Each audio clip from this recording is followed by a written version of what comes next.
It's currently 2 p.m. 2:17 na actually. Wala pa akong ligo. As you can see though, today, I'm gonna walk you through another day in my life wherein you will see mostly yung routine ko dito sa bahay. Kung ano yung ginagawa ko everyday. Ngayon, pinag-utusan ako ng ate ko na isampay yung mga damit. So, yeah. Let's do that first. So, ito yung sampayan namin.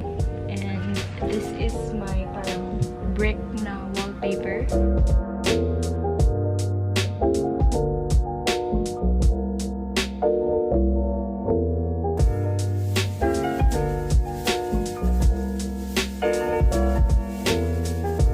Hey guys! Tapos na ako magsampay and right now, dito ko sa kwarto, wala pa rin ligo. Kasi, papatulugin ko si Snow. Nanonood sila ng YouTube sa TV. Ito yung palaging bonding nila ni Kuya Bliss.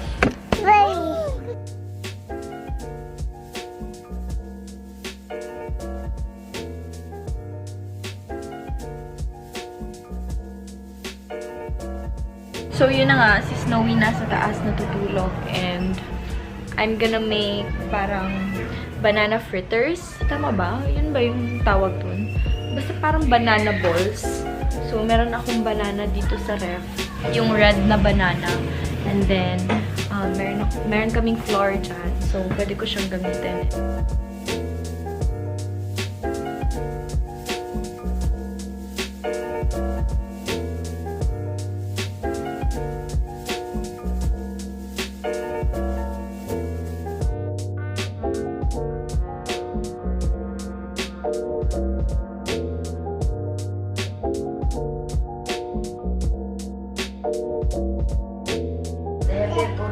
Ka ng pag-cycling? Ang warang balik. Agoy.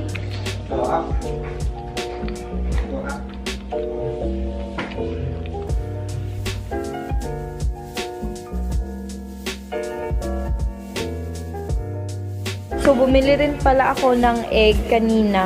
Ayan, malalaki yung egg namin, jumbo. Ito yung size na usually binibili namin dito sa bahay. And then, since marumi pa siya, pupunasan ko muna siya ng towel.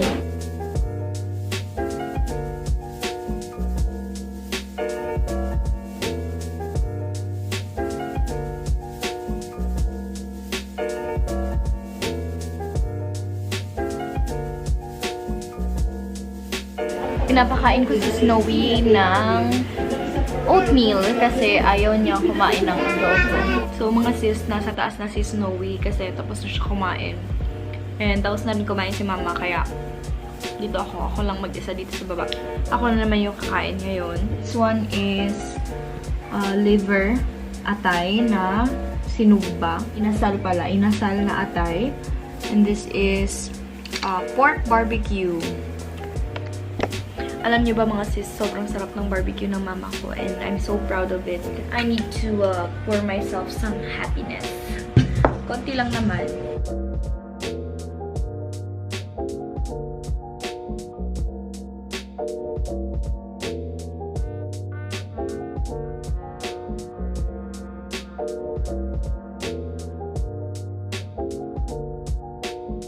Kuha lang ako ng clothes ni Snowy kasi ano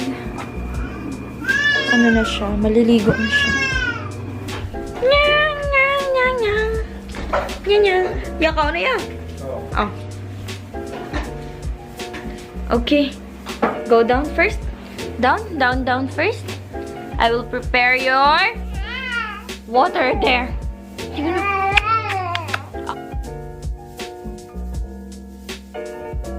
Done na si Snowy magligo. And they're watching YouTube again. Hey guys, so I just took a bath and it's time for my skincare routine for tonight. Yung ginagamit ko na lang is this Omo na charcoal na toner. And this Olay Total Effects night cream. And And I still have pimple scars, guys. I don't have perfect skin. And this toner talaga is helping me for how many months now? I think 3 months ko na itong ginagamit. And, ayan, ganyan na lang siya kakonti. Kasi ginagamit ko siya everyday. So, ayan, Olay na Total Effects Night Cream lang yung ginagamit ko. And I got this straight out from the refrigerator.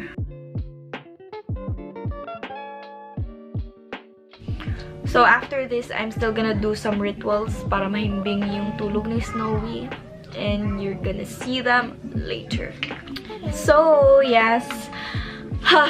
So, I got 2 good products na ginagamit ko kay Snowy at night. So, I have these parang rituals at night to parang help Snowy sleep better and para hindi siya makagat ng lamok and insects. Kasi, itong batang to, like, palagi talaga siyang nakakagat ng lamok. So, EMSA PH sent me boxes of cough relief patch para sa ubo or asthma. Yung isang box nito contains 3 sachets or 3 packets of patches. Ayan. So, each packet, you have 2 patches. So, I tried this already kay Blight, yung pamangkin ko, kasi prone to asthma siya. And I find these very comforting and na-suit niya yung pangangate ng lalamunan ni Blight. Especially pag madaling araw na, dun siya palaging umuubo. I don't know why. Pero ganun daw talaga pag asthmatic yung tao or yung bata.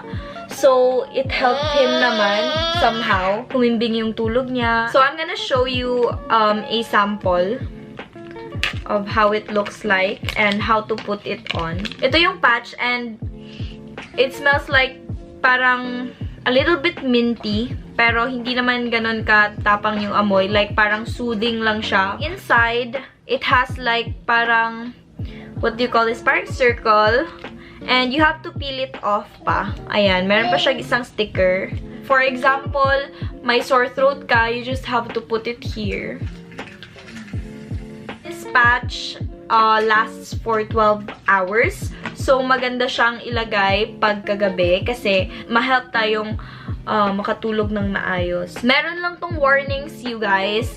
Hindi to siya pwede sa mga pregnant women and babies na under 3 months old. So, paano nga ba nag-work yung patch na ito? Well, it has active natural ingredients and it diffuses across your skin. So, hindi ko siya ilalagay kay Snowy ngayon, but whenever hawaan siya ni Blight ng cough, I can put it on her kasi it's not harmful naman and all its ingredients are natural. So, meron lang itong contraindications, mga sis.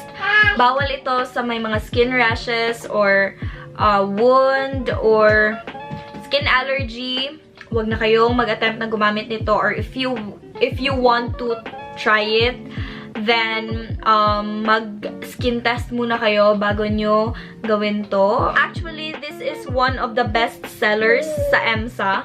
So, if you want to try this, you can visit their website. It's emsa.ph. Okay, so the second product that I'm going to introduce to you is this No Bite Lotion. Ayan, hindi to sponsored, mga sis. Nabili ko to nung usong-uso yung dengue. Before she sleeps, I make sure na nilalagyan ko siya nito. This is safe for babies and hindi lang lamok yung nape-prevent niya. No, baby. Oh, diba? Inaamoy niya. Amoy ano kasi siya? Amoy manzanilla. So, that is it for Snowy's nighttime rituals, mga sis. So, ayan, pinapatulog ko na si Snowy.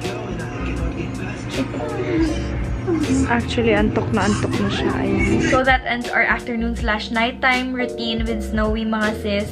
Kasi, if I'm gonna do, like, yung afternoon routine lang, sobrang iksi niya naman. So, pinasok ko na lang si nighttime.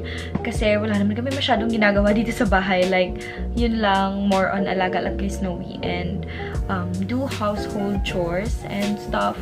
I hope you learned a lot in this video, mga sis, kasi as you can see, hindi madali maging nanay, especially when you're young and you're not that prepared. May a-advise ko sa mga teens na nanonood nito ngayon and sa mga dalaga pa, please,